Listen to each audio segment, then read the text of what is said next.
عملية الإصلاح السياسي أيضا في رأيي، وأنا بنحكي عن قضية مهمة، العنف في المجتمع، وأنا بسميه التمرد المجتمعي على القانون وعلى الدولة، هو سيادة القانون. لا يمكن أن يكون هناك إصلاح سياسي إلا أن يكون هناك جهة واحدة تنفذ القانون وهي الدولة، وأن يطبق على القانون على الجميع بالتساوي، وأن لا نأخذ الحق بأيدينا، لأنه نرجع لقانون ما قبل الدولة الغاب، وما احنا بصير آمن في بيته، للأسف ما يجري في معظم أنحاء المملكة وخاصة بين الشباب، لأنه معظم المشاركين في العنف المجتمعي سواء في الجامعات أو خارج الجامعات هو من الشباب. يمكن الدكتور بيعرف. يجب أن يكون الاحتكام فقط للقانون، وأنا بعتقد وأنا بقول سيادة القانون لا يعني استعمال القوة، سيادة القانون تطبيق القانون، والقضاء أن يكون عادلا، وأي إنسان بيخطئ بده يتحاسب. أنا في رأيي بغض النظر شو مصيبته، وإذا القانون لم يعطيه حقه، هنا قضية أخرى، يستطيع أن يخرج ويقول هذا القانون لم يعطيني حقي وهناك عدم عدالة وعدم مساواة. بضرب قضية أخرى أخيرة، أنا أعتقد أهم مشروع حاليا نحن في قانون الأحزاب يعني الإصلاح، قانون الانتخاب، وقانون البلديات. وأنا أعتقد أهم مشروع إصلاحي هو قانون البلديات والإدارة المحلية، يجب تطويره بحيث تصبح البلديات كما كانت سابقا الممثل، لأن هي الممثل الأقرب للمجتمع، جزء أساسي في عملية التنمية. هذا يتطلب تطوير قانون البلديات بحيث يكون أولا هناك إمكانية لمجالس منتخبة مباشرة أصغر، يعني تمثل كل الناس، أن يكون هناك أيضا أن تبنى اللامركزية على مجالس البلديات، وهناك اقتراح في مسودة القانون الجديد لسه ما ظهر يعني ولم يوافق عليه مجلس الوزراء، أن يكون هناك مجلس محلي يمثل رؤساء البلديات وجهات أخرى منتخبين. هذا المجلس هو الذي يضع السياسات ويطالب لأنه أهل مكة أدرى بشعابها. لما نقول لا مركزية، أنا بدي مستشفى ولا مدرسة ولا شارع، أنا اللي بعرف، مش أنه في مرات كثيرة مع احترام في أحد يعني يقول قد يكون زي ما نقولوا إحنا واصل طلب بده مدرسة مشان يرضي، والمدرسة فاضية ايش حاجة، وهذا ما يجري في لهذا أنا أعتقد تطوير قانون البلديات وأن يصبح قانون إدارة محلية، وأن يساهم في تطوير اللامركزية بحيث يكون الدور البلدية أساسي في قضية التنمية وأهم شيء في قضايا لها علاقة فيما تريد من مشاريع وحاجات أن يكون لها الدور. وهذا المجلس المحلي على مستوى المحافظة والمجلس المحلي الصغير قد يساهم في ذلك لبناء اللامركزية. وأنا بطلب من جميع إخواني رؤساء البلديات أن يضغطوا في هذا الاتجاه، لأنه هو أساس الديمقراطية والتمثيل والمشاركة هي البلديات.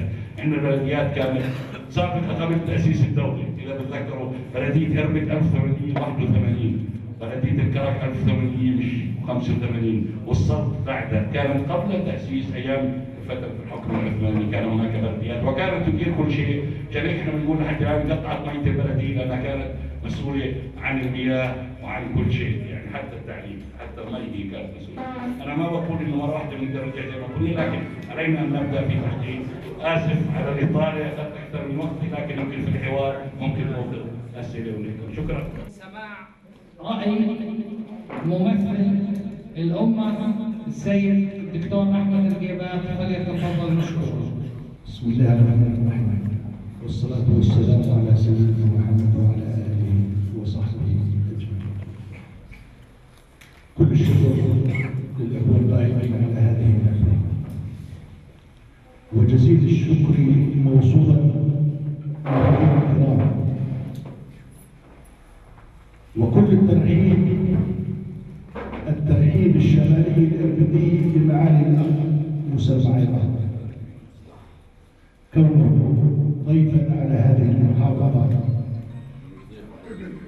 فهو ضيف معزز مكرم نستفيد من خبرته، وهي ستكون نكتة بأنه أهل القرى ما ببيت اخواته، يعني تأخر معي 10 دقائق راح رئيس البلدية أخذ نص ساعة، فما شاء الله يعني من هون يجب نكون حاضرين بالتعامل مع إخواننا بلواء الكرة على هذه الفترة والعهد الذكاء. إخواني، مصطلح الإصلاح أصبح لا يصلح في هذا الوقت. ونحن جميعا متفقون على قيادة هذا الوطن وعلى أركان هذه الدولة، ولكن إذا اختلفنا يجب أن نختلف لمصلحة الوطن ولا نختلف على الوطن.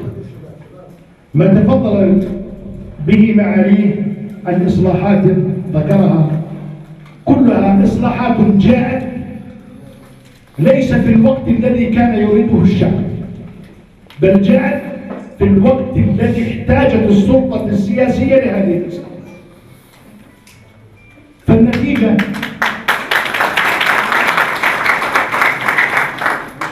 فالنتيجة ستكون ضعيفة جدا. إذا أردنا إصلاحا شاملا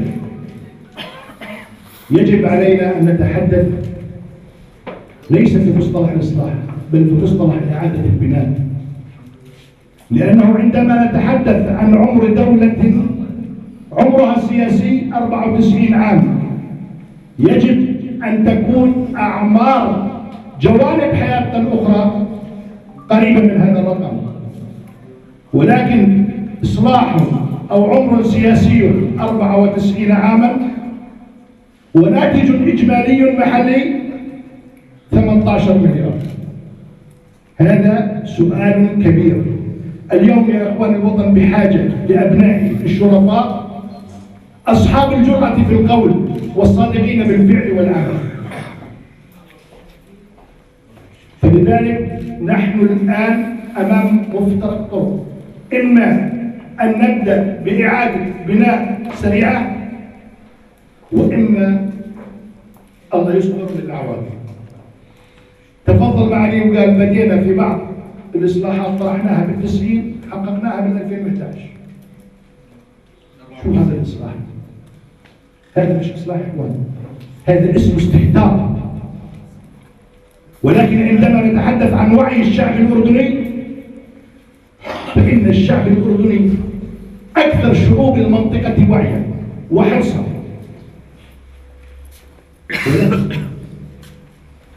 لم أرى أن هذا الشعب يحصل على استحقاقاته السياسية والاقتصادية والمعيشية والاجتماعية والاستحقاقات التي أقرها العالم بأجمعه اللي هي التربية والصحة والتعليم أساسيات الحياة. وتفضل معي وقال إنه حق الإنسان في الحياة. صحيح نحن موجودين وعددنا 7 مليون، بس اللي عايشين منا ما بيتجاوزوش 50,000 عايشين بدير البار ودابوق وعبدور وكذا والآخر، والباقي اليوم كله تحت هذا الفقر. أرادت هذه الحكومة أن تسمع من ممثلين الشعب هذا الكلام فلتسمع، وإذا لم تريد ذلك فلترحم. بدأ الدكتور بسؤال عن التصويت الذي جرى اليوم تحت الخطة. إن التصويت بهذه الطريقة وعمل البرلمان بهذه الطريقة هو سبب غياب الإصلاح وغياب المؤسسية. لو كان هناك مجلس نواب تم انتخابه من خلال أحزاب سياسية لكانت الصورة اليوم مختلفة. بعدين لما احنا بنضل نقول هذا حزبي وهذا مش حزبي، ما هو الحزبي واللي في الجيش واللي في الامن واللي في المخابرات كلهم مجمعين على مصلحة الوطن وكلهم ينادوا في مصلحة الوطن. احنا مش مختلفين على الوطن ولا على قائد الوطن، احنا مختلفين على من يستمر حتى هذه اللحظة وإلى الغد بالتغطية على الفاسدين الذين نهبوا أموال هذا الشعب وأفخروه. وعلى المجالس النيابية السابقة مسؤولية كبيرة عندما كان النائب يقبل بتوظيف 4 من قرايبه ويحرم بقية أبناء الكورة. هذا الفساد الإداري كان سببا أساسيا بالفساد المالي والفقر والبطالة وإلى آخره. فلذلك أنا أحب أن أبقى دوما حول عنوان هذه الندوة.